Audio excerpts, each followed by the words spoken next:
황혼이혼 재산분할. 45년을 함께했지만 결국 남은 건 이것뿐이었습니다. 평생을 모은 돈, 이제는 갈라서야 했습니다. 과연 이 부부의 노후는 어떻게 무너지고 무엇이 남게 될까요? 윤재만 씨는 68살입니다. 공무원으로 30년 넘게 성실히 일하며 살아온 분이었습니다. 은퇴한 지도 어느덧 3년이 흘렀습니다. 그의 곁에는 20살에 결혼해서 45년을 함께 살아온 아내 장미숙 씨가 있었습니다. 두 사람은 젊은 시절부터 지금까지 인생의 모든 순간을 함께 해온 부부였습니다. 겉보기에는 평범한 노부부였습니다. 하지만 실상은 달랐습니다. 한때 풍족하던 퇴직금 1억 2천만 원은 생활비로 조금씩 줄어들고 있었습니다. 연금 200만 원이 들어오지만 매달 생활비가 300만 원이라 100만 원씩은 퇴직금에서 뺐어야 했습니다.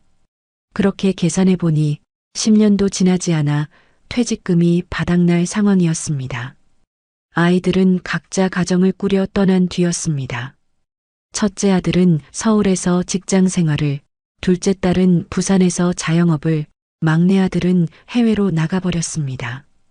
둘만 남은 집안은 점점 삭막해졌습니다. 예전에는 아이들 웃음소리로 가득했던 거실이 이제는 텔레비전 소리만 메아리 쳤습니다. 재만 씨는 매일 아침 일어나면 통장 잔고부터 확인하는 습관이 생겼습니다. 어제보다 줄어진 잔고를 보며 한숨만 깊어갔습니다. 생활비 좀 아껴야 해요. 재만 씨는 늘 같은 말을 했습니다. 이러다간 다 떨어져요. 그러면 아내 미숙 씨는 지친 목소리로 대꾸하곤 했습니다. 나도 아끼고 있어. 근데 이렇게 사는 게 너무 답답해. 이 말이 나온 순간 재만 씨의 얼굴은 굳어졌습니다.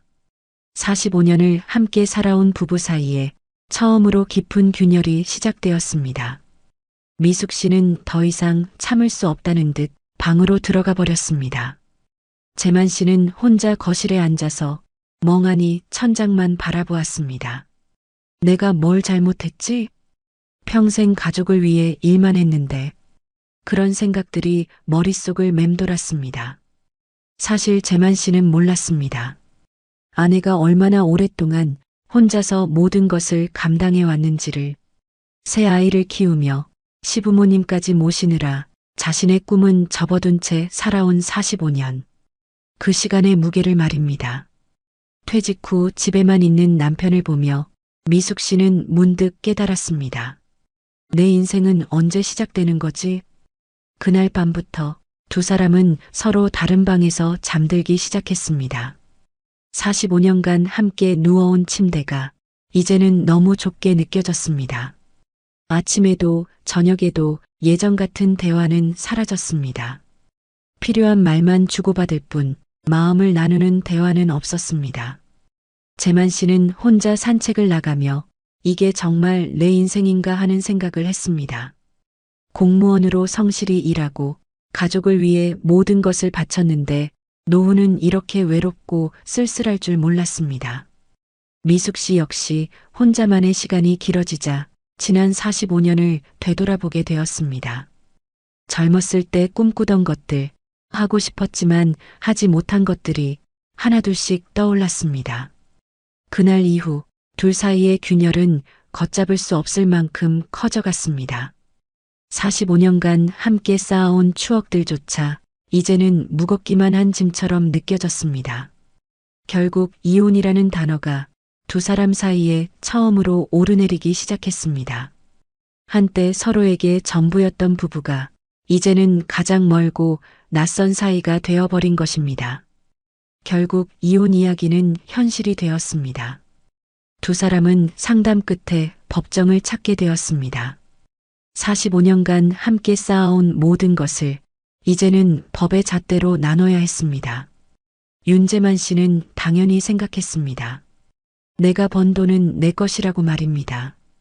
공무원으로 30년 넘게 월급을 받아왔고 은퇴하며 받은 퇴직수당 1억 2천만 원도 저축 통장에 모아둔 8,500만 원도 모두 자신의 것이라 믿었습니다. 아내는 한 번도 직장을 다닌 적이 없었으니 경제적 기여는 없다고 여긴 겁니다. 하지만 변호사는 차분히 설명했습니다. 민법 제839조 2에 따르면 혼인 중 형성된 재산은 공동재산으로 봅니다. 아내분이 가정과 자녀를 돌본 것도 재산 형성에 기여한 것으로 인정됩니다. 재만 씨는 이해할 수 없었습니다. 새벽 6시에 출근해 밤 10시에 돌아오며 땀 흘려 벌어온 돈인데 왜 절반을 줘야 하는지 억울했습니다. 제가 평생 벌어온 돈인데 왜 반을 줘야 합니까? 법정에서 판사는 명확히 말했습니다. 혼인 기간이 45년에 이릅니다. 이처럼 장기간의 혼인에서는 부부가 공동으로 재산을 형성했다고 판단합니다. 따라서 재산 분할 비율은 원칙적으로 5대5입니다. 재만 씨는 계산기를 꺼내 들었습니다. 퇴직금 1억 2천만 원의 절반, 6천만 원. 저축 8,500만 원의 절반, 4,250만 원. 집값 5억 원의 절반, 2억 5천만 원. 모두 합치면 아내가 가져갈 금액은 약 3억 7천만 원에 달했습니다. 내가 30년 넘게 벌어서 모은 돈의 절반을. 재만 씨의 머리는 어지러웠습니다. 아내 측 변호사가 덧붙였습니다. 전업주부의 가사노동은 경제적 가치가 분명합니다. 직접 금액으로 환산하지는 않지만 장기간의 결혼 생활에서는 재산 분할 비율을 높이는 근거가 됩니다. 판사는 서류를 확인하며 다시 말했습니다. 재산 총액은 약 7억 5천만 원.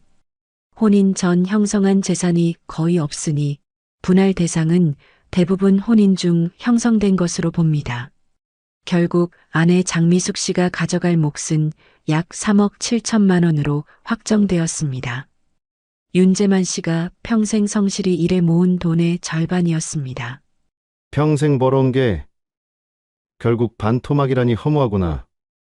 윤재만 씨 부부의 혼인 기간은 45년. 법적으로도 사회적으로도 긴 세월이었습니다. 5년, 10년의 혼인이라면 다를 수 있습니다. 하지만 반세기에 가까운 시간은 그 자체로 엄청난 무게를 가졌습니다. 그 시간 동안 쌓인 재산은 두 사람의 공동 노력의 결과물이라고 보는 게 법의 관점이었습니다. 재만 씨는 생각해 보았습니다. 23살에 결혼해서 68살이 된 지금까지 정말 긴 시간이었습니다. 그 45년 동안 어떤 일들이 있었을까요? 아이 셋을 낳아 기르며 첫째가 대학 갈 때까지 20년, 막내가 독립할 때까지 또다시 몇 년, 시부모님을 10년간 모시고 친정어머니도 5년간 돌보았습니다. 그 모든 시간을 두 사람이 함께 했습니다. 이런 사례는 윤재만 씨 부부만의 이야기가 아닙니다. 최근 5년간 황혼 이혼이 30%나 증가했고 특히 혼인 기간 30년 이상인 부부들의 이혼이 급증하고 있습니다. 통계청 자료를 보면 평균 혼인 지속 기간은 16년 6개월인데 45년이라는 기간이 얼마나 긴지 알 수 있습니다. 하지만 재만 씨에게는 통계보다 중요한 게 있었습니다. 그 45년의 실제 무게였습니다. 법원에서는 이런 기준을 제시했습니다. 혼인 기간 5년 미만인 경우 아내의 기여도가 낮아서 30% 전후로 인정되는 경우가 많습니다. 혼인 기간 10년 이상이면 40%, 20년 이상이면 50% 이상 인정되는 경우가 많다고 했습니다. 그리고 45년. 이 정도 기간이면 재산 분할 비율이 50%를 훨씬 넘어서는 경우도 있다는 것이었습니다. 실제 황혼 이혼 사례들을 보면 혼인 기간 40년 이상인 경우 아내가 60% 이상을 분할받는 판례도 있었습니다. 그만큼 오랜 세월의 기여도를 높게 평가한 것입니다. 판사는 담담히 말했습니다. 45년의 세월은 결코 가볍지 않습니다. 재만 씨는 아무 말도 할 수 없었습니다. 그의 눈에는 억울함과 허탈함이 동시에 비쳤습니다. 그런데 왜 이렇게 오랜 기간을 함께 산 부부들이 노년에 와서 이혼을 결정하는 걸까요? 전문가들은 몇 가지 이유를 제시합니다. 남편의 퇴직 후 집에서 보내는 시간이 늘어나면서 생활 패턴의 차이로 갈등이 심화되는 경우가 많다고 합니다. 재만 씨 부부도 정확히 그런 경우였습니다. 정말 오랫동안 서로를 의지하며 살아왔는데 퇴직 후 집에서만 지내다 보니 갈등이 생긴 것입니다. 경제적 어려움도 함께 견뎠고 아이들 교육 문제도 함께 고민했습니다. 시부모님 간병도 함께 했고 인생의 크고 작은 문제들을 함께 해결해 왔습니다. 법원은 이런 점들을 종합적으로 고려합니다. 단순히 시간의 길이만이 아니라 그 시간 동안 쌓인 협력과 기여도를 봅니다. 미숙 씨의 변호사가 말했습니다. 45년간 집안의 모든 일을 도맡아 했습니다. 아이들 교육은 물론이고 시부모님 간병까지 전부 아내의 몫이었습니다. 남편이 승진하고 좋은 평가를 받을 수 있었던 것도 뒷바라지가 있었기 때문입니다. 회식이 늦어져도 출장이 길어져도 집안 살림은 항상 안정적으로 돌아갔습니다. 재만 씨는 문득 깨달았습니다. 정말로 혼자서 모든 것을 해낸 게 아니었구나. 아내가 없었다면 지금의 자신도 없었을 것이라는 사실을 45년이라는 세월 앞에서 법도 사회도 그 무게를 인정하고 있었습니다. 그 긴 시간 동안 함께 만들어온 모든 것들이 이제는 공정하게 나눠져야 할 대상이 된 것입니다. 재만 씨는 고개를 떨궜습니다. 억울하다는 생각보다는 허탈함이 더 크게 다가왔습니다. 이렇게 무거울 줄 그땐 정말 몰랐습니다. 장미숙 씨는 한 번도 직장을 다닌 적이 없었습니다. 하지만 그건 일을 하지 않은 게 아니었습니다. 아이 셋을 낳아 키우며 집안을 돌보며 시부모님까지 모셨습니다. 남편이 새벽같이 나가 밤늦게 들어와도 그가 따뜻한 밥을 먹을 수 있었던 건 아내가 있었기 때문입니다. 미숙 씨의 하루는 새벽 5시 30분부터 시작되었습니다. 남편과 아이들 아침 준비, 도시락 싸기, 빨래 돌리기. 오전 10시가 되어서야 잠시 숨을 돌릴 수 있었습니다.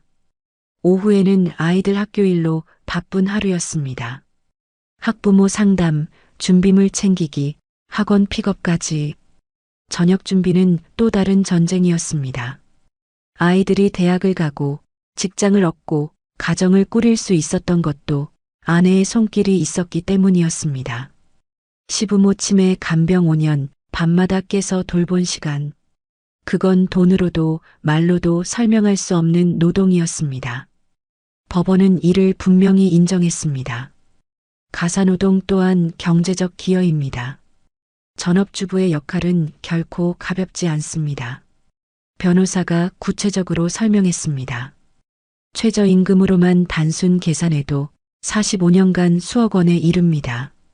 육아, 살림, 간병을 전문업체에 맡긴다면 월 300만 원은 좋게 들어갑니다. 베이비시터, 가사도우미, 간병인 비용을 합치면 말입니다. 그런데 45년간 이 모든 일을 미숙 씨 혼자서 해낸 것입니다. 통계청에서 발표한 자료를 보면 전업주부의 가사노동 시간은 하루 평균 7시간 18분입니다. 이는 직장인 근무 시간과 맞먹는 수준입니다. 하루 종일 기저귀 갈아주고 약 챙겨드리고 밤에도 몇 번씩 깨어서 시부모님을 돌봤습니다. 미숙 씨는 제대로 잠을 잔 적이 없었습니다. 아내는 눈물을 훔치며 속내를 드러냈습니다. 내가 집 지켰으니까 당신이 밖에서 돈 벌 수 있었던 거야. 재만 씨는 생각해 보았습니다. 정말로 자신 혼자 모든 걸 해낸 게 맞나? 아내가 없었다면 어땠을까? 아침마다 도시락을 싸고 저녁마다 따뜻한 밥을 차려주고 아이들 뒷바라지까지 하면서도 한 번도 월급을 받은 적이 없었습니다. 법정에서 판사가 말했습니다. 가사노동의 경제적 가치는 단순히 시급으로만 계산할 수 없습니다. 정서적 안정, 교육적 효과까지 고려하면 그 가치는 훨씬 더 큽니다. 재만 씨는 처음으로 깨달았습니다. 아내의 45년이 얼마나 소중한 시간이었는지를. 그 시간이 없었다면 지금의 자신도 아이들도 가정도 없었을 것이라는 사실을. 재만 씨는 눈을 피했지만 그 말이 사실이라는 걸 누구보다 잘 알고 있었습니다. 문제는 두 사람 모두 이미 은퇴했다는 사실이었습니다. 예전처럼 다시 돈을 벌 수도 새로운 길을 찾을 수도 없었습니다. 남은 건 오직 퇴직금과 집, 그리고 몇 장 안 되는 예금 통장뿐이었습니다. 재만 씨는 68살이었습니다. 미숙 씨는 65살이었습니다. 둘 다 새로 일자리를 구하기에는 너무 늦은 나이였습니다. 재산을 반으로 나눈다면 두 사람 모두가 가진 돈은 각각 3억 7,500만 원 정도. 앞으로 살아갈 20년 그 돈으로 버텨야 했습니다. 혼자 살 때 월 생활비를 200만 원이라고 계산해 봤습니다. 1년이면 2,400만 원, 10년이면 2억 4천만 원, 20년을 살려면 4억 8천만 원이 필요했습니다. 그런데 나눠받을 돈은 3억 7,500만 원, 1억 원이 부족한 상황이었습니다. 게다가 의료비는 계산에 포함되지 않았습니다. 나이가 들면서 병원비는 점점 늘어날 텐데 그 돈은 어디서 마련해야 할까요? 윤재만 씨는 계산기를 두드리다 고개를 떨궜습니다. 이 돈 나누고 나면 나한테 뭐가 남는 거지? 한때 자랑스러웠던 퇴직금이 이제는 더 큰 불안의 씨앗이 되고 있었습니다. 미숙 씨도 마찬가지였습니다. 혼자 살아가기에는 3억 7,500만 원도 넉넉하지 않았습니다. 원룸 월세만 해도 50만 원은 들어갑니다. 생활비 150만 원까지 합치면 월 200만 원은 기본적으로 필요합니다. 두 사람 모두 경제적으로 여유로운 노후를 꿈꾸고 있었는데 현실은 그렇지 못했습니다. 게다가 인플레이션까지 고려하면 20년 후 물가는 지금보다 훨씬 높아질 것입니다. 지금의 200만 원이 20년 후에는 300만 원의 가치가 될지도 모릅니다. 재만 씨는 친구들과 만날 때마다 이런 고민을 털어놓곤 했습니다. 이혼하고 나면 진짜 빈털터리가 되는 거야. 하지만 친구들도 별다른 해답을 주지 못했습니다. 대부분 비슷한 상황에 처해 있었기 때문입니다. 국민연금은 평균 수령액 수준인 월 80만 원 정도 나올 예정이었습니다. 그나마 다행이었지만 생활비를 모두 충당하기에는 턱없이 부족했습니다. 결국 두 사람 모두 노후 20년을 불안하게 살아가야 하는 냉혹한 현실을 마주하게 되었습니다. 이혼은 단순히 관계의 끝이 아니라 두 사람 모두의 생존이 걸린 싸움이었습니다. 그럼에도 불구하고 두 사람의 마음은 이미 돌이킬 수 없을 만큼 멀어져 있었습니다. 집을 팔아 나눌 것인가, 한쪽이 살고 다른 한쪽이 보상을 받을 것인가, 통장을 어떻게 나눌 것인가. 노후 자산이 하나씩 도마 위에 오를 때마다 부부의 갈등은 깊어졌습니다. 재만 씨는 집을 팔기 싫었습니다. 45년간 살아온 추억이 담긴 곳이었기 때문입니다. 아이들이 태어나고 자란 곳, 부모님을 모셨던 곳, 모든 기억이 스며 있는 공간이었습니다. 하지만 집값이 5억 원인 상황에서 미숙 씨 목 2억 5천만 원을 현금으로 줄 방법이 없었습니다. 퇴직금과 예금을 합쳐도 부족했습니다. 결국 집을 팔아야 하는 상황이었습니다. 미숙 씨는 오히려 시원했습니다. 그 집에서 보낸 45년이 모두 행복한 기억만은 아니었기 때문입니다. 시어머니 간병하느라 고생했던 방, 혼자서 아이들 키우며 밤새 걱정했던 거실, 남편과 말다툼했던 침실. 모든 공간이 힘겨웠던 시간들로 채워져 있었습니다. 변호사들은 구체적인 분할 방안을 제시했습니다. 집 5억 원, 퇴직금 1억 2천만 원, 예금 8,500만 원. 총 7억 500만 원을 절반씩 나누는 것. 각자 3억 7,500만 원씩 가져가는 것이 가장 공정한 방법이라고 했습니다. 하지만 숫자로 나누기에는 45년의 세월이 너무 무거웠습니다. 재만 씨는 생각했습니다. 정말 이게 끝인가? 45년을 함께 산 것이 이 정도 가치밖에 안 되는 건가? 미숙 씨도 복잡한 마음이었습니다. 돈을 받는다고 해서 지난 45년이 없어지는 것은 아니었습니다. 좋았던 기억들도 힘들었던 시간들도 모두 자신의 인생이었습니다.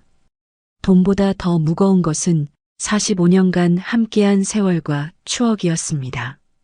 첫 아이를 낳았을 때의 기쁨, 집을 처음 샀을 때의 감격, 아이들 결혼식에서 함께 흘렸던 눈물, 시부모님 장례식에서 서로 의지했던 순간들.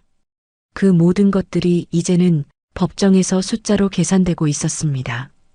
그러나 장미숙 씨의 결심은 단호했습니다. 돈이 문제가 아니야.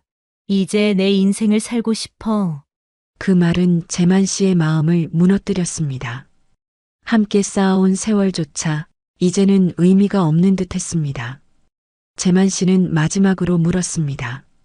정말 다시 생각해 볼 생각은 없어? 미숙 씨는 고개를 저었습니다. 45년 동안 당신을 위해 살았어. 이제는 나를 위해 살고 싶어. 그날 밤 두 사람은 마지막으로 같은 집에서 잠들었습니다. 하지만 마음은 이미 서로 다른 곳을 향하고 있었습니다. 45년의 결혼 생활이 이렇게 끝나가고 있었습니다. 이혼은 돈의 문제가 아니라 결국 두 사람의 세월까지 잘라내는 일이었습니다. 황혼 이혼의 재산 분할은 단순히 숫자의 문제가 아니었습니다. 기본 원칙, 혼인 기간, 보이지 않는 기여도, 퇴직 후의 냉혹한 현실. 그 모든 것이 얽혀 한 사람의 노후를 송두리째 흔들어 놓았습니다. 윤재만 씨와 장미숙 씨. 45년을 함께 살아온 이 부부는 법정에서 모든 것을 나누게 되었습니다. 집 5억 원을 팔아서 나누고 퇴직금 1억 2천만 원도 절반씩, 예금 8,500만 원도 절반씩, 각자 3억 7,500만 원씩 가져가게 되었습니다. 하지만 그 돈으로 과연 20년의 노후를 버틸 수 있을까요? 월 200만 원씩 쓴다면 15년 반이면 바닥이 납니다. 의료비까지 고려하면 더 빨리 떨어질 수도 있습니다. 재만 씨는 새로운 원룸에서 혼자만의 노후를 시작했습니다. 45년간 함께했던 모든 것들이 이제는 기억 속에만 남게 되었습니다. 미숙 씨 역시 마찬가지였습니다. 자유를 얻었지만 경제적 불안감은 여전했습니다. 두 사람 모두 예상보다 훨씬 빠듯한 노후를 살아가게 되었습니다. 이것이 바로 황혼이혼의 현실입니다. 감정적 해방과 경제적 위험이 동시에 찾아오는 것입니다. 법은 공정하게 재산을 나눠줍니다. 하지만 그 이후의 삶은 각자가 책임져야 하는 몫입니다. 45년의 혼인 기간이 만들어낸 무게, 전업주부의 보이지 않는 기여, 은퇴 후 더 이상 돈을 벌 수 없는 현실. 이 모든 것들이 복합적으로 작용해서 재산 분할의 결과를 만들어냅니다. 황혼이혼을 생각하고 계신다면 단순히 감정적 결정만으로는 안 됩니다. 철저한 경제적 계산과 준비가 필요합니다. 이 부부는 결국 재산을 나눴지만 그 뒤의 삶은 어떻게 흘러가게 될까요? 이야기가 도움이 되셨다면 구독과 알림 설정 부탁드립니다. 다음 영상에서는 집과 연금, 그리고 빚을 둘러싼 더 치열한 전쟁을 보여드리겠습니다. 퇴직금과 적금, 집까지 처분해 모은 돈, 총 12억 원이었습니다. 은퇴 후 제2의 인생을 꿈꾸며 말레이시아로 이주한 박병수 씨. 하지만 단 한 번의 투자, 그 선택으로 모든 돈을 잃었고 결국 한국으로 돌아와 35만 원짜리 여인숙에 몸을 뉘어야 했습니다. 12억 원을 가진 은퇴자가 어떻게 한순간에 무너졌을까요? 오늘 그 충격적인 이야기를 전해드립니다. 정년퇴직을 맞이하던 날, 박병수 씨의 얼굴에는 미소가 번졌습니다. 30년 넘게 지방공기업 행정팀장으로 근무했습니다. 그의 손에는 동료들이 건넨 꽃다발이 들려 있었습니다. 박수와 환호 속에서 사진을 찍었습니다. 순간만큼은 세상의 주인공이 된 듯 했습니다. 그러나 집으로 돌아오는 길, 화려했던 소리는 사라지고 손에 남은 건 시들어가는 꽃다발 뿐이었습니다. 다음 날 아침, 익숙했던 알람은 울리지 않았습니다. 눈을 뜨자 거실 시계 초침 소리만 들렸습니다. 틱탁, 틱탁.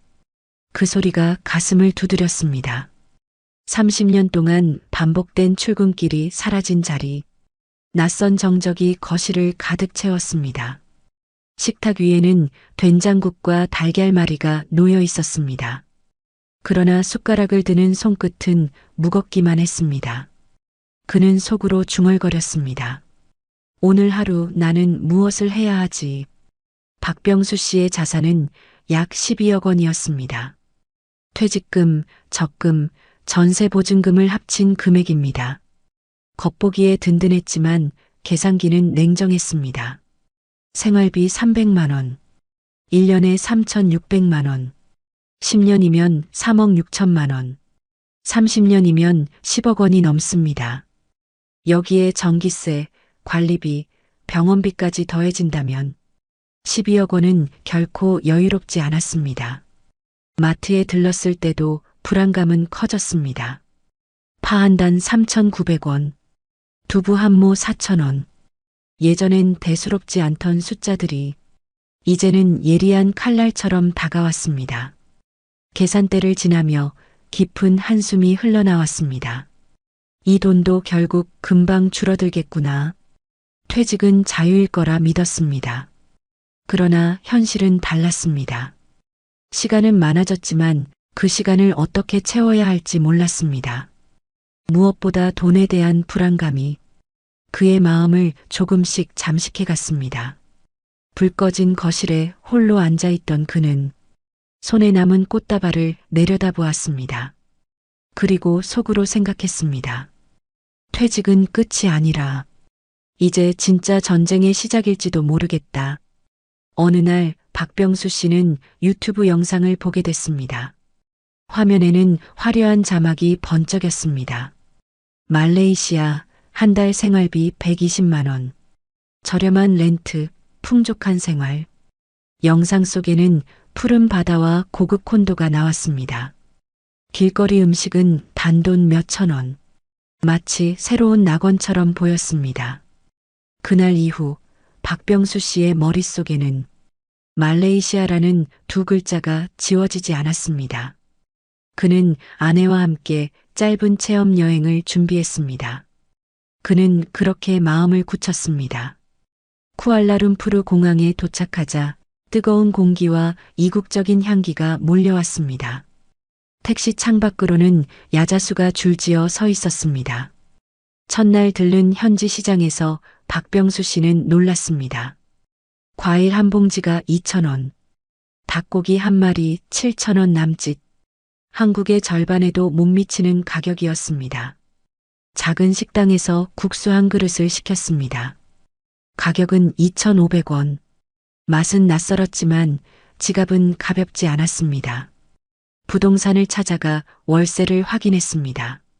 70만 원짜리 콘도에는 수영장과 헬스장이 딸려 있었습니다. 넓은 거실과 전망 좋은 창문까지. 그는 속으로 감탄했습니다. 아내도 창밖을 바라보며 고개를 끄덕였습니다. 대화는 길지 않았습니다. 그러나 두 사람의 마음속에는 같은 생각이 피어났습니다. 그날 밤 숙소에서 그는 영수증을 꺼내 보았습니다. 과일 2,000원, 국수 2,500원, 월세 70만 원. 하나하나가 믿기 어려운 숫자였습니다. 박병수 씨는 마음속으로 확신했습니다. 여기라면 은퇴 후에도 충분히 여유롭게 살 수 있겠다. 창밖으로 번져가는 불빛을 바라보며 그는 오래간만에 희망이라는 단어를 떠올렸습니다. 체험 여행을 마친 뒤 박병수 씨는 결심했습니다. 그는 아내와 상의했고 부부는 3개월간 준비에 들어갔습니다. 비자 대행 절차, 항공권 예약, 집 정리와 잔금 처리, 매일같이 해야 할 일이 쌓여갔습니다. 그러나 가장 큰 문제는 가족이었습니다. 자녀들은 강하게 반대했습니다. 아버지, 언어도 문제예요. 의사소통 안 되면 큰일 납니다. 병원 시설도 불편해요. 한국이 훨씬 안전합니다. 짧은 대화였지만 그 속에는 간절함이 담겨 있었습니다. 하지만 박병수 씨의 마음은 이미 멀리 향해 있었습니다. 아이들의 만류에도 그는 해외 이주를 택했습니다. 그는 속으로 그렇게 되뇌었습니다. 비자 대행 비용과 항공료, 정착을 위한 각종 수수료까지 총 4천만 원 가까운 돈이 빠져나갔습니다. 드디어 출국의 날, 공항 출국장에 들어서는 순간 박병수 씨의 가슴은 벅차올랐습니다. 멀리서 손을 흔드는 아이들의 얼굴은 희미하게 멀어졌습니다. 그 순간에도 그는 스스로에게 말했습니다. 말레이시아에 도착한 부부는 새 아파트에 입주했습니다. 넓은 거실, 새 가구, 시원한 바람이 불어왔습니다. 짐을 풀고 앉은 첫날 밤, 박병수 씨는 창문 밖 도시의 불빛을 바라보며 속으로 안도했습니다. 말레이시아에 정착한 지 얼마 지나지 않아 박병수 씨는 현지 한인 모임에 참석했습니다. 좁은 카페에는 20여 명의 한국인들이 모여 있었습니다. 어색한 미소들이 오가는 가운데 박병수 씨는 구석 자리에 조용히 앉았습니다. 그때 한 남자가 다가왔습니다. 사업가 유도현이었습니다. 정장 차림새가 단정했고 미소는 지나칠 만큼 환했습니다. 모임이 끝난 뒤 유도현은 자연스럽게 제안했습니다. 차로 집까지 데려다 주겠다는 것이었습니다. 박병수 씨는 처음엔 사양했습니다. 하지만 유도현의 거듭된 권유에 결국 차에 올랐습니다. 고급 세단의 가죽 시트는 부드러웠고 은은한 향수 냄새가 코끝을 스쳤습니다. 라디오에서는 경쾌한 재즈가 흘러나왔습니다. 집 앞에 도착하자 유도현은 명함을 건넸습니다. 형님, 혼자 오셔서 힘드실 텐데 제가 챙겨드리겠습니다. 그의 말투는 매끄럽고 다정했습니다. 처음 만난 사람에게서 이런 배려를 받는다는 것이 박병수 씨에게는 낯설면서도 고마웠습니다. 이틀 뒤 유도현은 직접 전화를 걸었습니다. 은행 계좌 개설을 도와주겠다고 했습니다. 박병수 씨는 망설였습니다.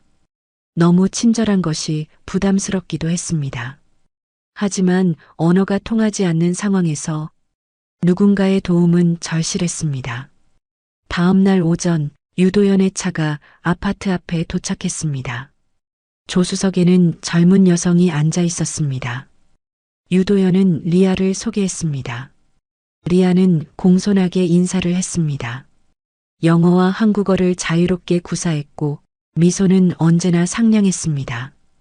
은행에 도착하자 리아는 서류를 미리 준비해 두었습니다. 복잡한 절차들을 차근차근 설명했고 은행 직원과의 대화도 매끄럽게 통역했습니다. 30분 만에 계좌 개설이 완료되었습니다. 박병수 씨는 감탄하지 않을 수 없었습니다.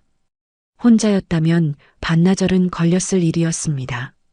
점심시간 유도현은 고급 한식당으로 안내했습니다. 메뉴판을 보니 한 끼에 $50가 넘는 가격이었습니다. 박병수 씨가 부담스러워하자 유도현은 자연스럽게 계산을 했습니다. 식사 중에 유도현은 자연스럽게 물었습니다. 한국에서 어떤 일을 했는지, 은퇴 후 계획은 무엇인지, 말레이시아에 얼마나 머물 예정인지. 박병수 씨는 솔직하게 대답했습니다. 30년간 공무원 생활을 했고 퇴직금으로 여유로운 노후를 꿈꾸고 있다고 했습니다. 유도현은 고개를 끄덕이며 들었습니다. 그의 눈빛에는 묘한 관심이 번뜩였습니다. 식사를 마친 뒤 유도현은 병원까지 함께 갔습니다. 건강검진 예약을 잡아주었고 의료진과의 소통도 리아가 도왔습니다. 오후 늦게 통신사에 들렀습니다.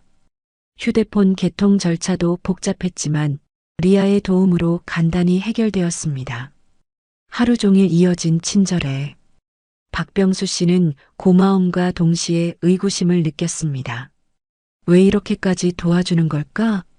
하지만 그 의구심은 곧 사라졌습니다.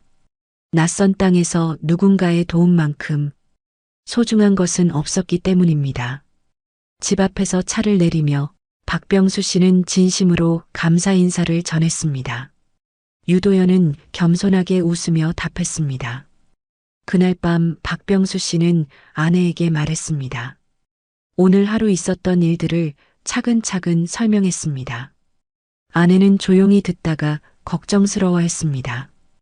박병수 씨는 잠시 망설였습니다. 동포끼리는 서로 도울 수 있다고 생각했습니다. 아내는 더 이상 말하지 않았습니다. 하지만 그의 얼굴에는 여전히 걱정이 어려 있었습니다. 며칠 뒤 유도연은 다시 연락을 했습니다. 이번에는 사무실로 초대했습니다. 박병수 씨는 망설였습니다. 아내의 경고가 머릿속을 스쳤습니다. 하지만 호기심이 더 컸습니다. 어떤 기회인지 궁금했습니다. 그리고 무엇보다 지금까지의 친절이 그의 판단을 흐렸습니다. 박병수 씨는 결국 약속을 잡았습니다. 그 순간부터 그는 위험한 길로 한 발짝 더 내딛기 시작했습니다. 언어가 통하지 않는 땅에서 누군가의 친절은 구원처럼 느껴졌습니다. 하지만 그 친절 뒤에 숨겨진 진짜 의도를 그는 아직 알지 못했습니다. 며칠 뒤 유도연은 박병수 씨에게 전화를 걸었습니다. 직접 보여드릴 게 있다고 했습니다. 그의 목소리에는 묘한 흥분이 섞여 있었습니다. 마치 큰 비밀을 공유하려는 듯한 톤이었습니다. 30분 뒤 유도연의 검은색 세단이 아파트 앞에 도착했습니다. 차 안에는 은은한 향수 냄새가 퍼져 있었고 가죽 시트의 감촉이 고급스러웠습니다.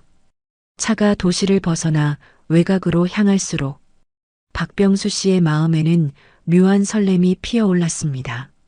창밖으로는 점점 한적한 풍경이 펼쳐졌습니다. 40분을 달려 도착한 곳은 끝없는 황무지였습니다. 모래와 잡초만 가득한 벌판이 지평선까지 이어졌습니다. 뜨거운 바람만이 허공을 가르며 흩날렸습니다.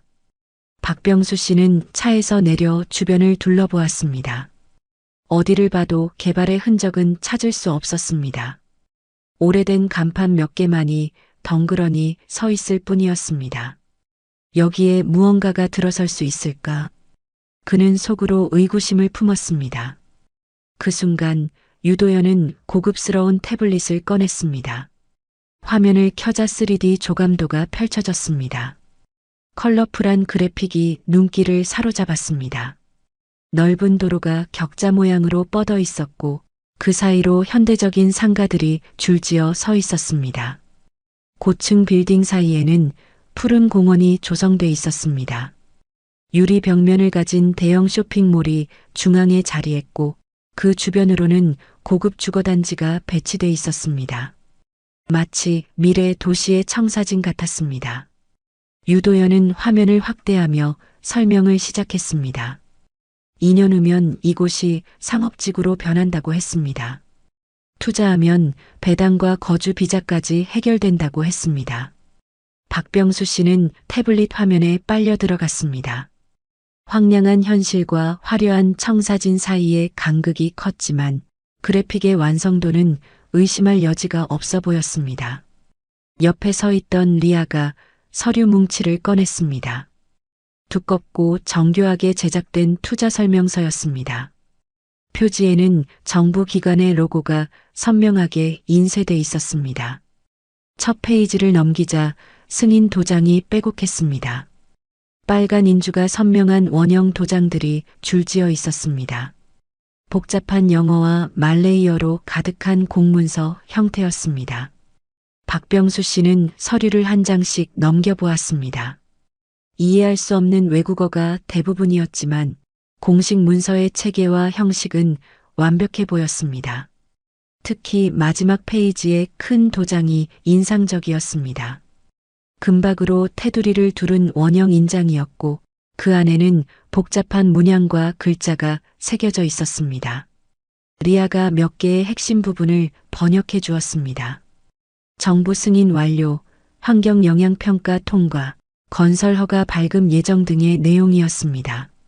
박병수 씨의 시선은 그 도장에서 좀처럼 떨어지지 않았습니다. 마치 모든 것이 진짜로 보장된 듯한 착각에 빠졌습니다. 의심보다는 확신이 서서히 자리 잡기 시작했습니다. 유도연은 추가로 몇 장의 사진을 보여주었습니다. 비슷한 다른 지역의 개발 사례들이었습니다.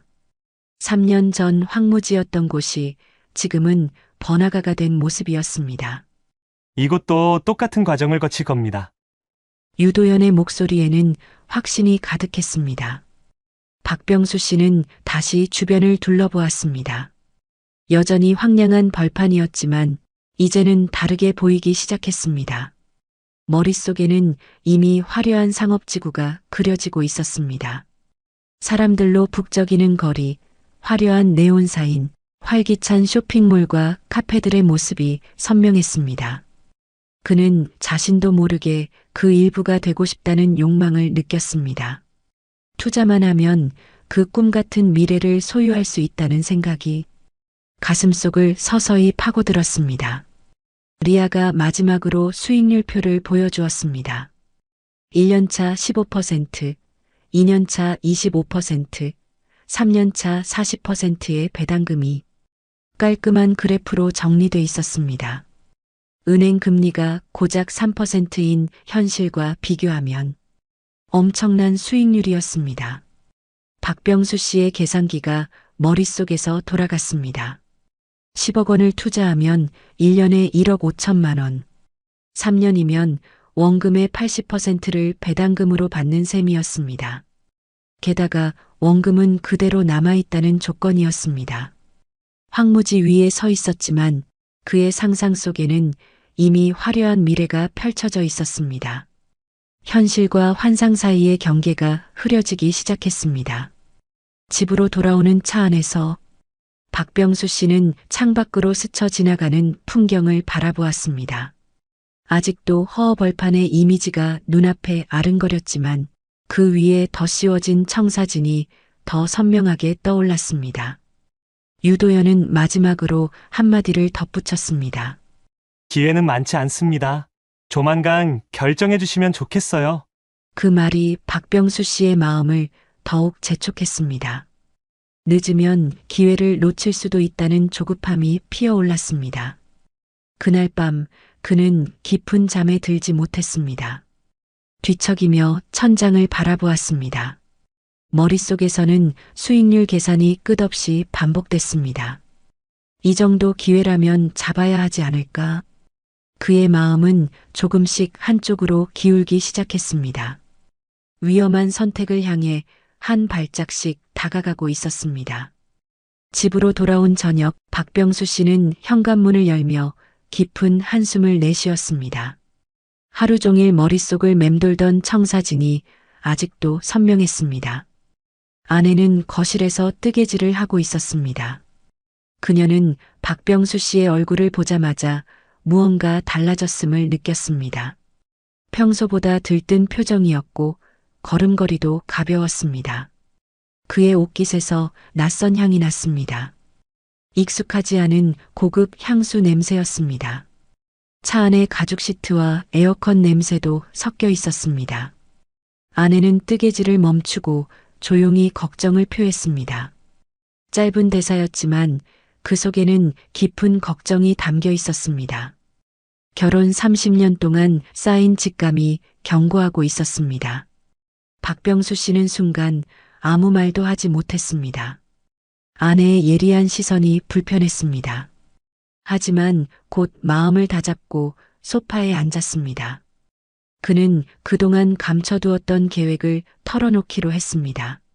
더 이상 숨길 수도 숨기고 싶지도 않았습니다. 오히려 아내를 설득할 수 있다는 자신감이 생겼습니다. 박병수 씨는 천천히 설명을 시작했습니다.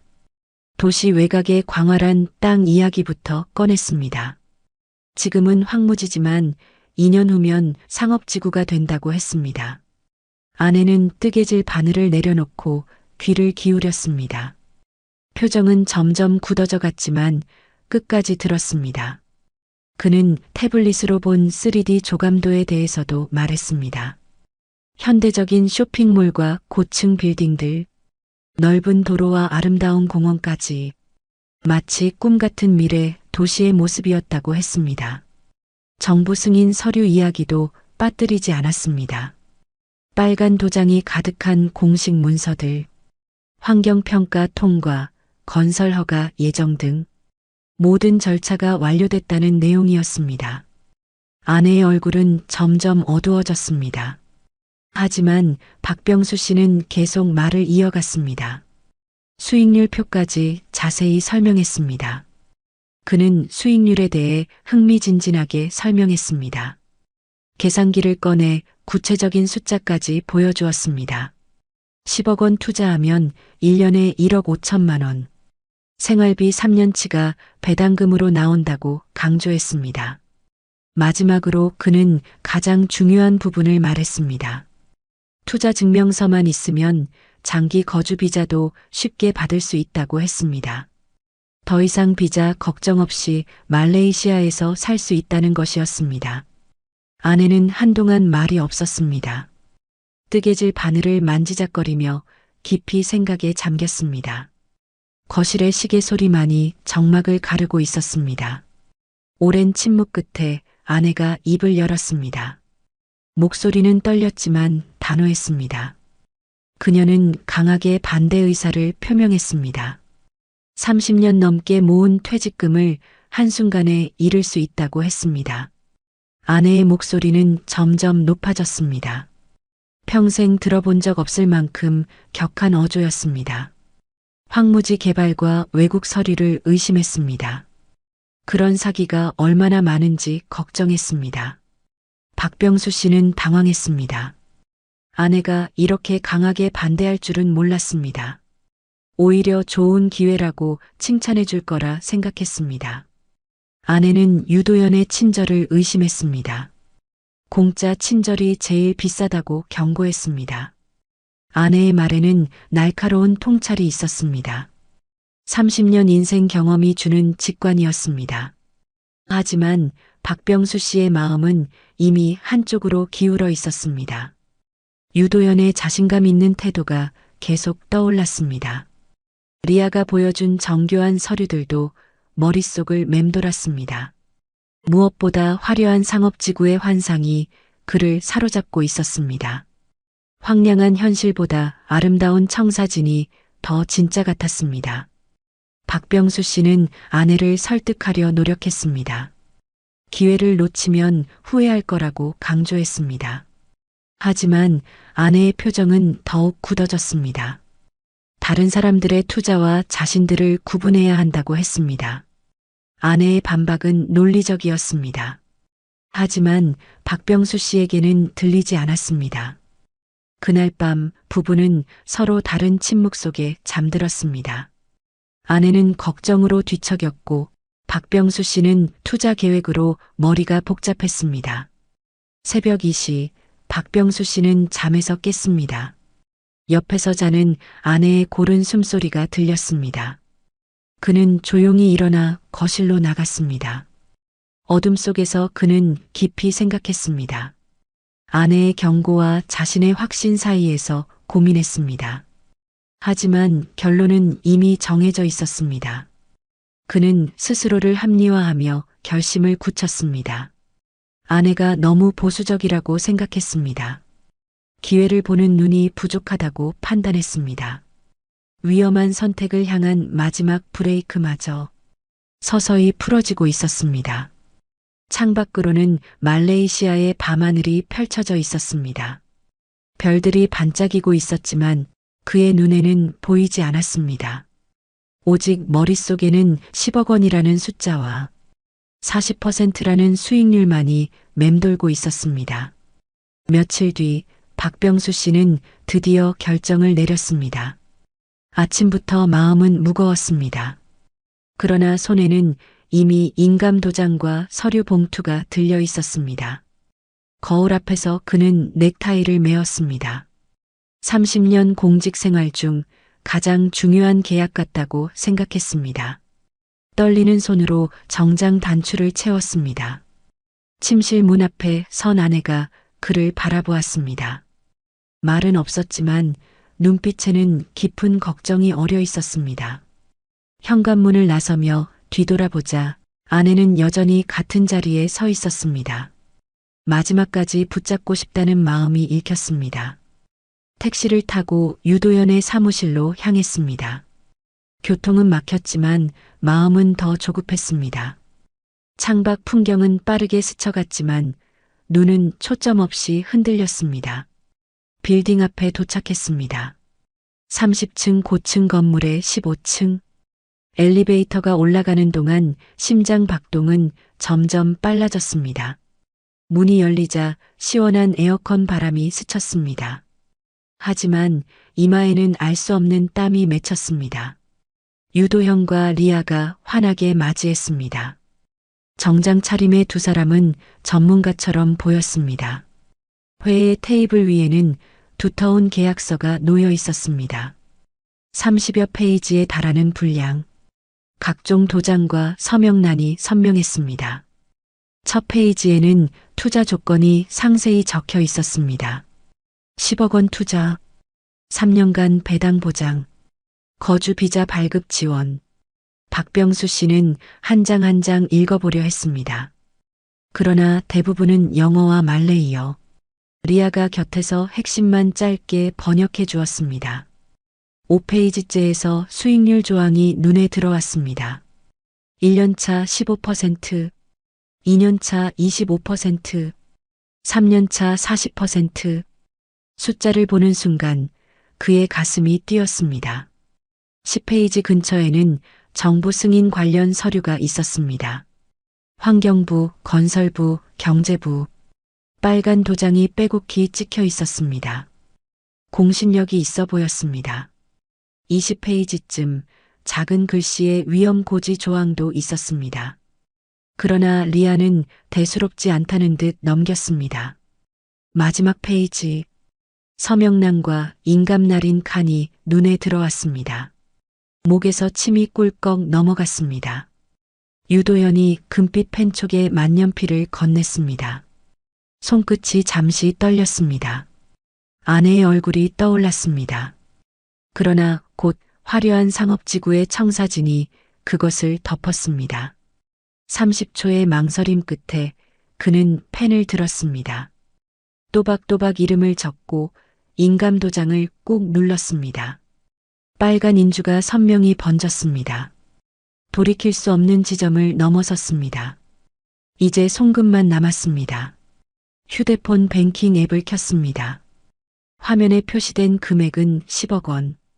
평생 모은 전 재산이었습니다. 송금 버튼을 누르기까지 1분. 손가락은 화면 위에서 망설였습니다. 마침내 버튼을 눌렀습니다. 송금 완료 메시지가 떴습니다. 통장 잔액이 급격히 줄어들었습니다. 하지만 끝이 아니었습니다. 유도연은 추가 서류를 내밀었습니다. 수수료와 대행비 항목이 나열돼 있었습니다. 정부 승인 수수료 800만 원, 법무법인 대행비 1200만 원, 비자 발급 수수료 500만 원, 기타 행정비용 500만 원, 총 3천만 원. 박병수 씨는 당황했지만 이미 늦었습니다. 주계약을 맺은 이상 부대 비용은 필수라고 했습니다. 그는 결국 추가 송금도 진행했습니다. 두 번째 송금까지 마치자 통장에 남은 돈은 2억 원이 채 안 됐습니다. 계약이 끝나자 리아가 미소 지으며 축하 인사를 건넸습니다. 유도현도 악수를 청했습니다. 이제 모든 절차가 끝났습니다. 2년 후면 큰 수익을 보실 겁니다. 그 한마디에 불안은 눈 녹듯 사라졌습니다. 올바른 선택을 한 듯 안도감이 밀려왔습니다. 사무실을 나서며 엘리베이터에 오른 그의 발걸음은 가벼웠습니다. 10억 원을 송금했지만 마음은 오히려 편안했습니다. 이제 모든 게 순조롭게 풀릴 거야. 그는 스스로를 위로하며 중얼거렸습니다.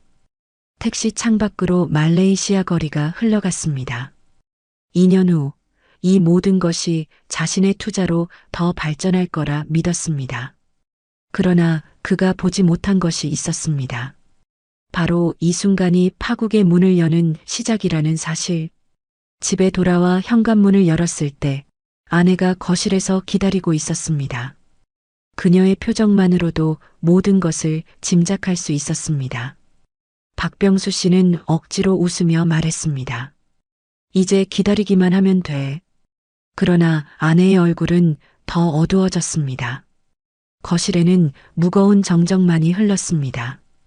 그날 밤 그는 모처럼 깊이 잠들었습니다. 꿈속에서는 화려한 상업지구를 거닐고 있었습니다. 하지만 옆에 누운 아내는 한숨도 이루지 못했습니다. 천장을 바라보며 최악의 상황을 준비하고 있었습니다. 그 불안한 예감은 곧 현실이 될 예정이었습니다. 계약을 체결한 지 일주일 후 박병수 씨는 설레는 마음으로 현장을 찾았습니다. 혹시 공사가 시작됐을까 하는 기대감이 있었습니다.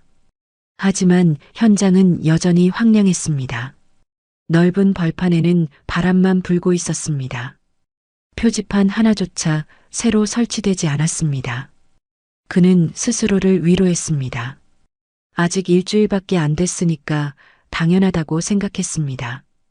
대규모 개발 사업은 시간이 걸리는 법이라고 합리화했습니다. 2주째가 되자 조금씩 불안해지기 시작했습니다. 유도연에게 전화를 걸어 진행 상황을 물어보았습니다. 환경심사가 예상보다 오래 걸린다는 대답이 돌아왔습니다. 한 달째 박병수 씨는 다시 현장을 방문했습니다. 이번에는 아내와 함께 갔습니다.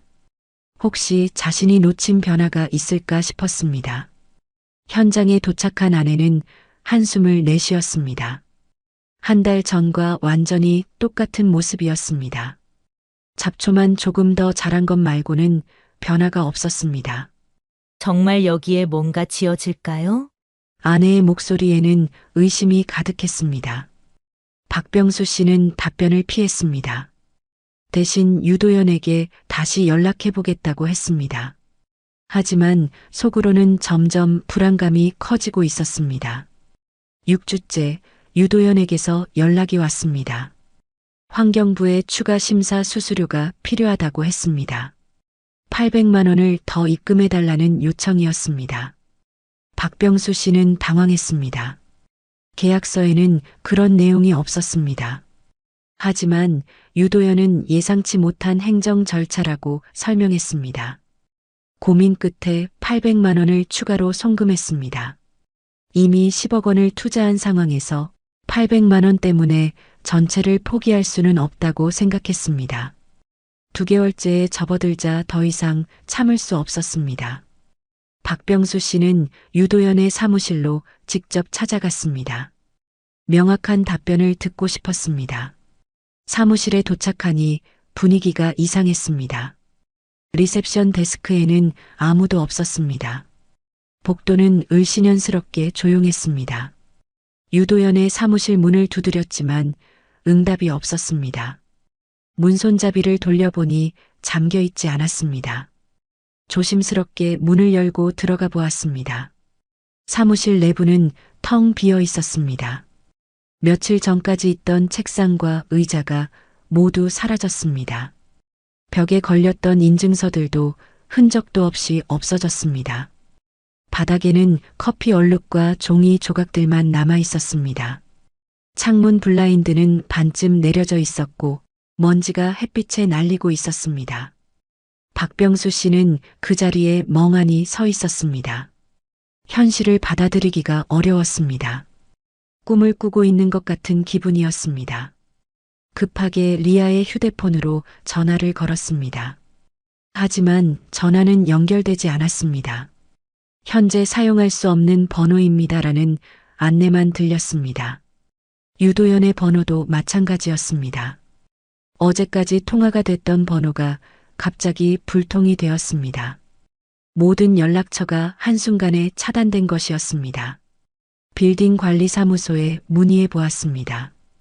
임대인이 며칠 전 갑자기 이사를 갔다고 했습니다.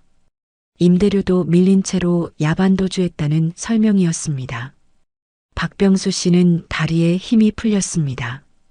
복도 벤치에 주저앉아 머리를 감쌌습니다. 10억 원이 한순간에 사라져버린 현실이 실감났습니다. 그날 오후 그는 현장을 다시 찾았습니다. 마지막 희망이라도 붙잡아 보려는 심정이었습니다. 혹시 공사가 몰래 진행되고 있을까 싶었습니다. 하지만 현장은 여전히 황무지였습니다. 심지어 예전에 있던 표지판마저 사라져 있었습니다. 바람에 날린 비닐봉지만 덩그러니 굴러다니고 있었습니다. 그 순간 모든 것이 거짓이었음을 깨달았습니다. 화려한 3D 조감도도, 정부 승인 서류도, 높은 수익률 약속도 모두 허상이었습니다. 손에 남은 것은 무용지물이 된 계약서 한 장뿐이었습니다. 두툼한 도장이 여전히 선명했지만 이제는 아무런 의미가 없는 종이 조각이었습니다. 박병수 씨는 계약서를 바닥에 떨어뜨렸습니다. 바람에 날린 종이가 흙먼지와 함께 굴러갔습니다. 그의 꿈도 함께 날아가는 것 같았습니다. 집으로 돌아가는 길은 너무나 길었습니다. 택시기사에게 현재 상황을 설명할 수도 없었습니다. 그저 창밖을 바라보며 깊은 절망에 빠져 있었습니다. 현관문을 열자 아내가 거실에서 기다리고 있었습니다. 그녀는 박병수 씨의 얼굴만 봐도 상황을 알 수 있었습니다. 30년 부부 생활의 직감이었습니다. 사기당한 거죠? 아내의 조용한 한마디가 모든 것을 정리했습니다. 박병수 씨는 고개를 끄덕일 수밖에 없었습니다. 말로 설명하기엔 너무 복잡하고 부끄러웠습니다. 그저 소파에 털썩 주저앉았습니다. 10억 원이 다 날아갔어요? 아내의 목소리는 떨렸지만 담담했습니다. 다시 한번 고개를 끄덕였습니다. 추가로 송금한 800만 원까지 합치면 총 10억 8천만 원이 증발한 상황이었습니다. 아내는 더 이상 아무 말도 하지 않았습니다. 그녀는 조용히 방으로 들어가 문을 닫았습니다. 거실에는 박병수 씨 혼자만 남았습니다. 그날 밤 그는 깊은 허무감 속에서 하룻밤을 보냈습니다. 천장을 바라보며 계속 생각했습니다. 어떻게 이런 일이 일어날 수 있는지 이해할 수 없었습니다. 30년 공직 생활에서 쌓은 경험도 신중한 성격도 아무 소용이 없었습니다. 달콤한 유혹 앞에서는 모든 것이 무력했습니다. 새벽이 되자 한 가지 사실이 명확해졌습니다. 이제 진짜 절망의 시간이 시작된다는 것이었습니다. 남은 돈으로는 한국에서의 삶도 불투명했습니다. 창밖으로 말레이시아의 새벽이 밝아오고 있었습니다. 하지만 박병수 씨의 마음속은 여전히 깊은 어둠이었습니다. 희망이라는 단어는 이미 사전에서 사라져버린 것 같았습니다.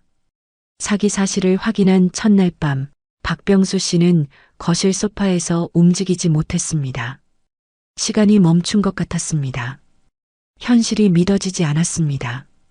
벽시계가 밤 11시를 가리키고 있었습니다. 12시, 1시, 2시가 지나도 그는 그대로 앉아 있었습니다. 머릿속에서는 같은 생각이 끝없이 맴돌았습니다. 정말 10억 8천만 원이 사라진 건가? 혹시 꿈은 아닐까?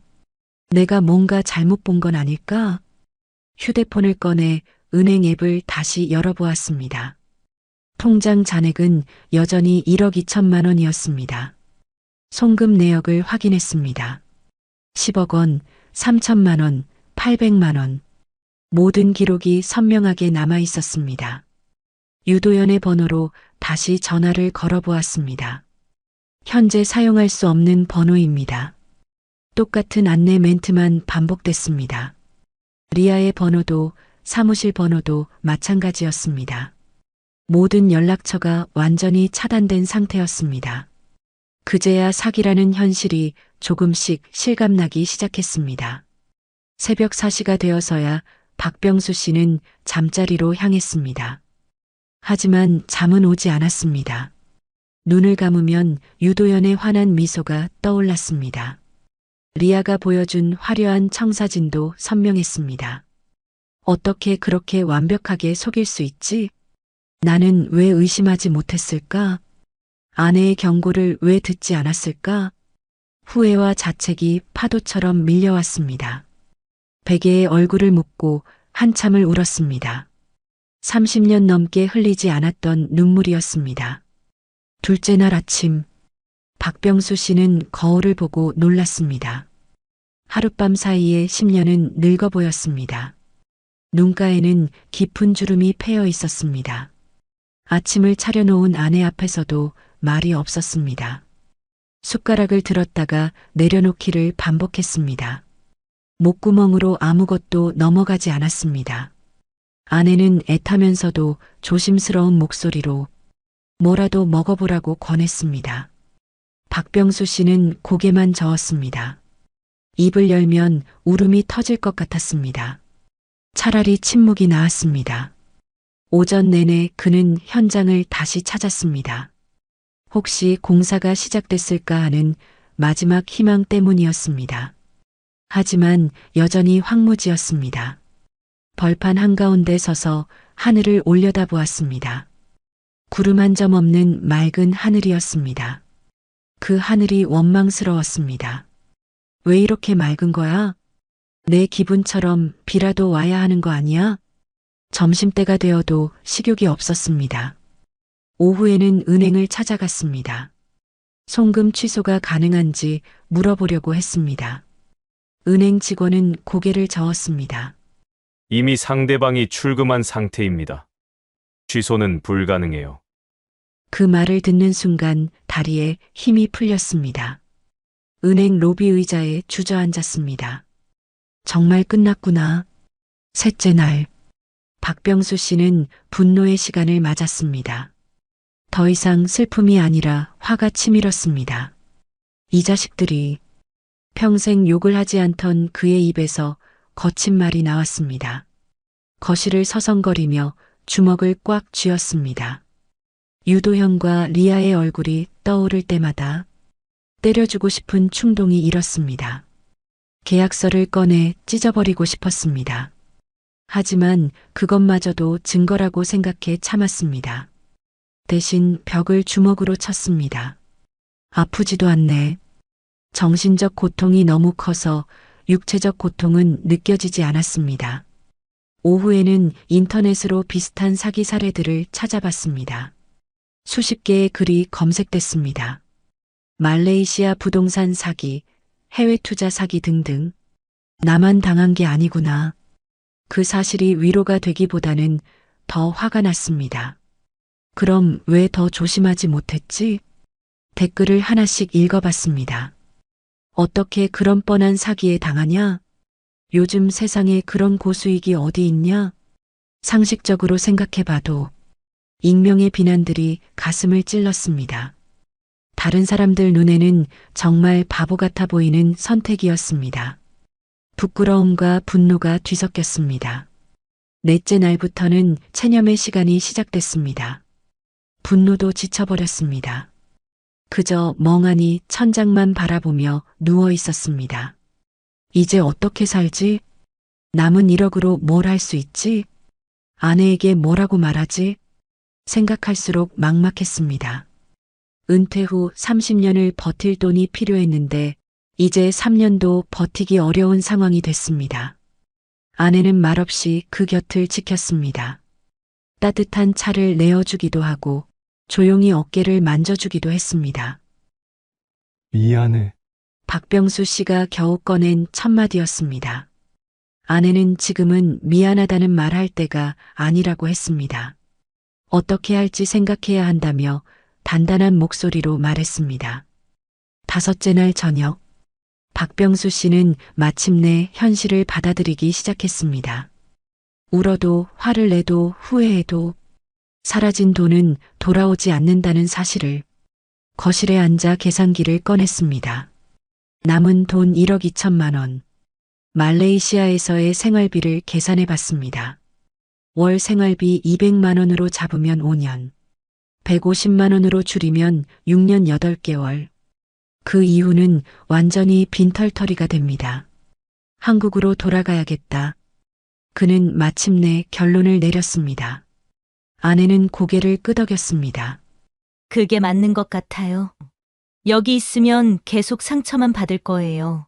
그날 밤 부부는 오랜만에 대화를 나눴습니다. 귀국 계획, 생활비 절약 방법, 앞으로의 삶에 대한 이야기를.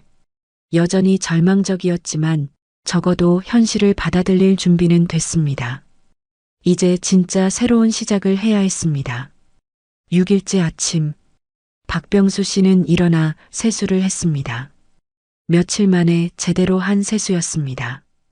거울 속 자신은 여전히 초라했지만 눈빛만큼은 조금 달라져 있었습니다. 이제 정말 끝났구나. 하지만 아직 끝이 아니야. 다시 시작해야 해. 그는 항공료를 알아보기 시작했습니다. 말레이시아에서의 마지막 며칠을 정리하며 한국에서의 새로운 삶을 준비했습니다. 절망의 나락에서 6일을 보낸 후 박병수 씨는 마침내 다시 걸을 준비를 마쳤습니다. 비록 무너진 채로였지만 그래도 걸어야 했습니다. 10억이 사라졌다는 사실은 박병수 씨의 머리를 짓눌렀습니다. 은행 이체 내역은 분명 존재했지만 그 돈이 어디로 흘러갔는지는 알 수 없었습니다. 그는 경찰서를 찾았습니다. 사무실에 폐쇄 정황과 계약서를 내밀며 사기 피해를 호소했습니다. 그러나 담당자는 냉정하게 말했습니다. 해외 부동산 사건은 한국 법으로 다루기 어렵습니다. 현지 수사 협조 없이는 진행이 힘듭니다. 박병수 씨는 변호사 사무실도 찾아갔습니다. 상담을 들은 변호사는 고개를 저었습니다. 국제 소송은 비용이 많이 듭니다. 몇 년을 끌어도 결과가 보장되지 않아요. 책상 위 견적서에는 수천만 원이 적혀 있었습니다. 그 순간 그는 무력감을 느꼈습니다. 집으로 돌아왔을 때 아내는 깊은 한숨을 내쉬고 있었습니다. 박병수 씨의 얼굴을 보자 차갑게 말했습니다. 당신은 돈만 잃은 게 아닙니다. 제 믿음도 잃었어요. 짧은 한마디였지만 그보다 더 무거운 심판은 없었습니다. 그날 밤 거실에 앉아있던 그는 계약서를 다시 꺼내 들었습니다. 굵은 도장은 여전히 선명했지만 이제는 아무 의미도 없었습니다. 돈을 잃은 절망보다 더 큰 고통은 가족의 신뢰마저 잃었다는 사실이었습니다. 박병수 씨는 천천히 눈을 감았습니다. 머릿속에는 신뢰라는 두 글자만이 가슴을 깊게 파고들고 있었습니다. 사기를 당한 뒤 박병수 씨의 마음속에는 깊은 상처가 남았습니다. 매일같이 후회와 분노가 교차했습니다. 그런 그의 곁에 한 지인이 다가왔습니다. 형님, 여기서라도 조금 만회해 보시죠. 그는 은밀하게 불법 게임장을 권했습니다. 처음에 박병수 씨는 단호히 거절했습니다. 하지만 어느 날 발걸음이 그곳으로 향하고 말았습니다. 구경만 해보자.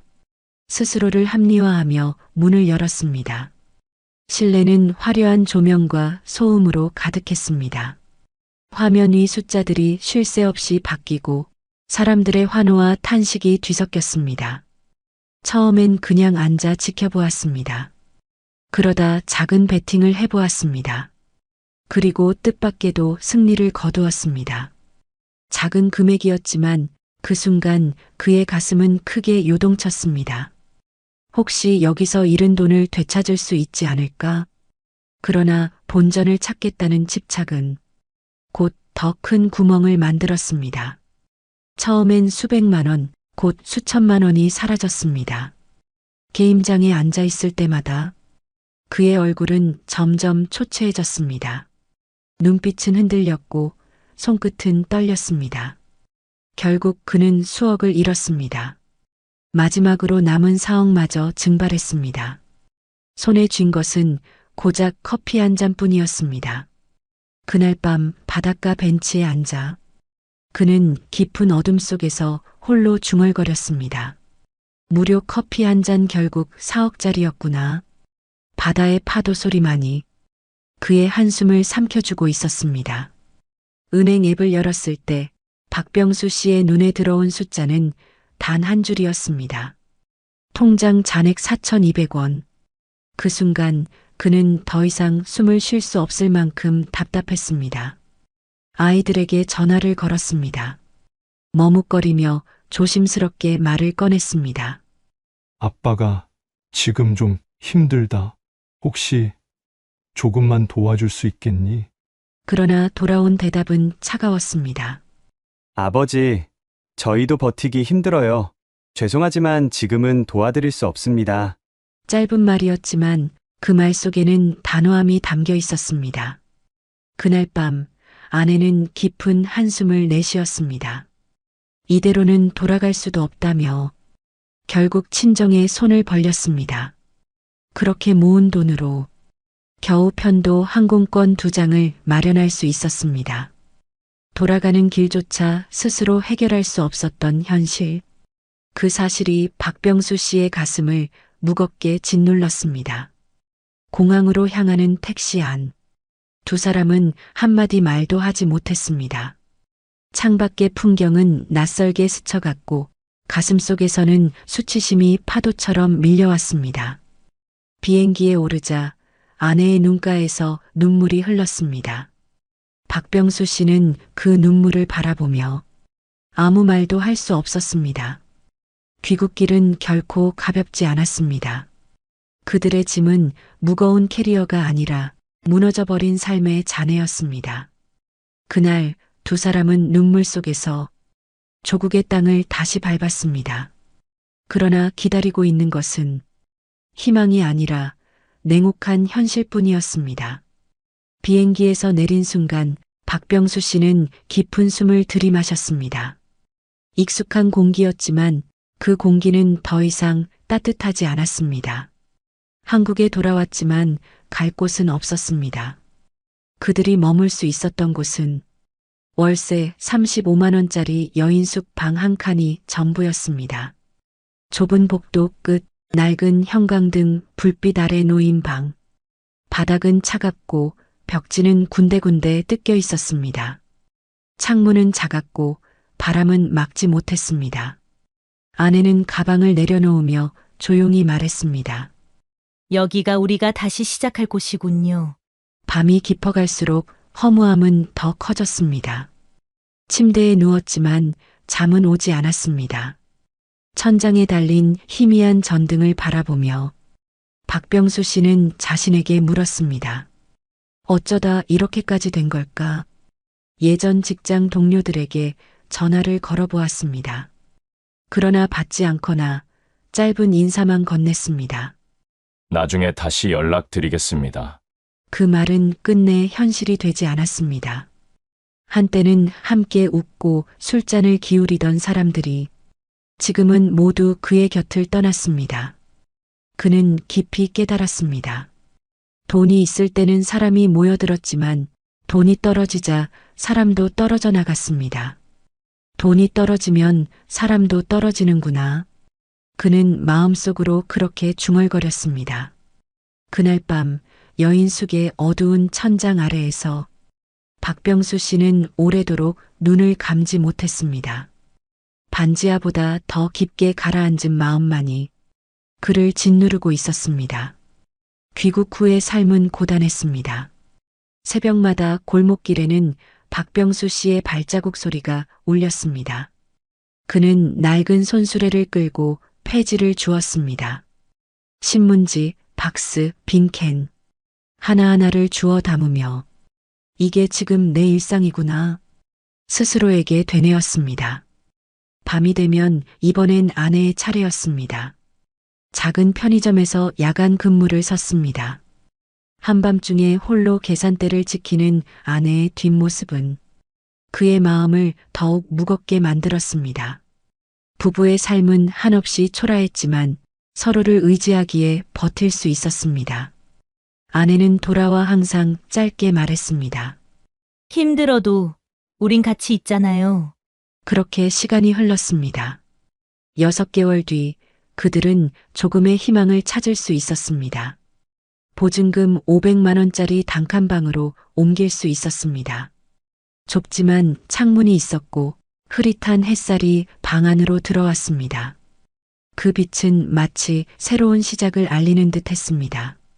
짐을 정리하던 날 아내는 잠시 멈추더니 그를 바라보며 말했습니다. 우린 아직 남은 사람들이야. 짧은 한마디였지만 그 말은 칼날처럼 날카로우면서도 동시에 따뜻한 위로가 되었습니다. 그 순간 박병수 씨는 깊이 깨달았습니다. 진짜 파산은 돈이 아니었습니다. 통장의 숫자가 아니라 함께하는 사람의 신뢰를 잃는 것이었습니다. 그는 무너졌던 가슴 속에 다시 작은 불씨가 타오르는 것을 느꼈습니다. 시간은 흘러 어느 날 박병수 씨에게 작은 기회가 찾아왔습니다.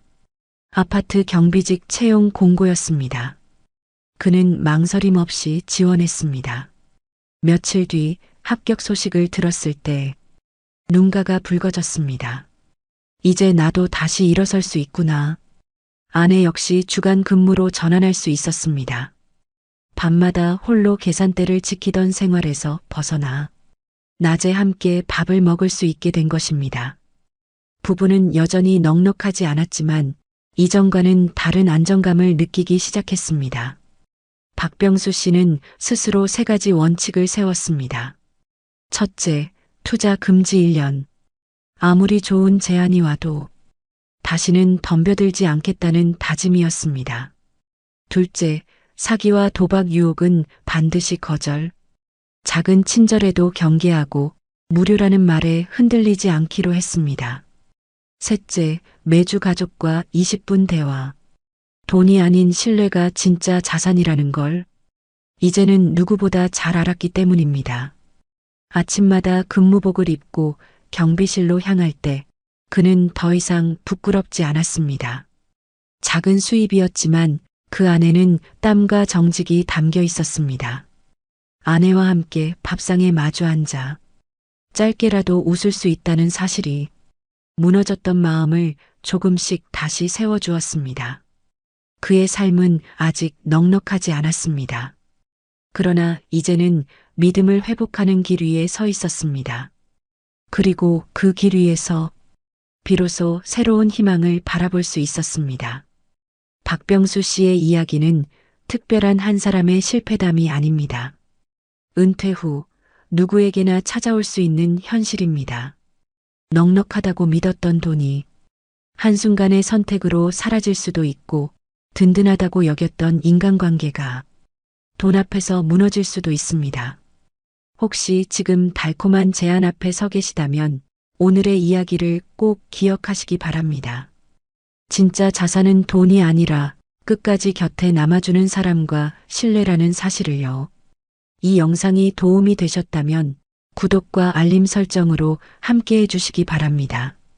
여러분의 한 번의 클릭이 저희에게는 큰 힘이 됩니다.